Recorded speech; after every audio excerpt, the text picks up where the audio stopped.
Tadhana natin. Nilikha ni Miss Ruby Ann Ramirez. Naalaala ko pa ng mga panahong masaya pa tayong dalawa. Hawak mo ang kamay ko at ulit-ulit mong pinaparamdam na masaya kang talaga. Sa piling mo, mahal, lahat ng pangambay nawawala.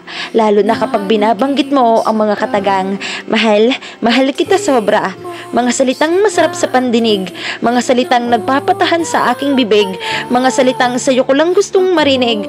Ngunit mahal, may mga bagay talagang ipinagkait sa atin ng tadhana. Isang gabi, bigla kang nawala ng gana, bigla mo kong iniwang nag-iisa. Ang sakit pala talaga, ngunit hindi kita sinukuan, mahal. Mahal, ginawa kong sundalo ang sarili ko para ipaglaban ka, na kahit walang kasiguraduhan, na kahit alam kong mamamatay ako sa huli, ipinaglaban kita, kaya nagtagumpay ako. Salamat sa Diyos at nagtagumpay ako. Bumalik ang dating tayo. Mahal, pinilit kong ibalik ang dating tayo. Mahal mo ako, mahal kita. Masaya lang tayong dalawa. Nangangarap ng kasama ka. Hindi mabilang na plano natin sa isa't isa. Isa, dalawa, tatlo, dalawa, isa. Ngunit sadyang lintik ang tadhana. Pinaglaruan na naman tayo. Kung tao lang siya, nakipagsapakan na ako.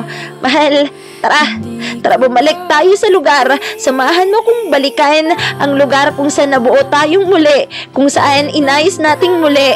Samahan mo kong bumalik sa nakaraan na sana hindi na lang nagdaan. Mga panahong sana hindi na lang natapos. Bawat salitang aking binabanggit, ako'y kinakapos sapagkat masakit maglakbay muli na hindi ko naramdam ang mga halik. Kapos na ako sa pagsasalita, pero gusto ko pa ring tapusin itong aking tula na akala ko mabubuo ko ng masaya sapagkat ikaw at ako ang paksa. Ngunit mahal, sakit lang ang napadama. Mahal, babagalan ko ha.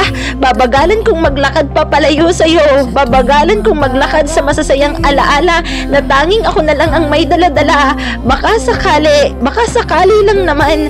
Baka sakaling mahabol mo pa ako. At baka sakaling ako naman ang ipaglaban mo.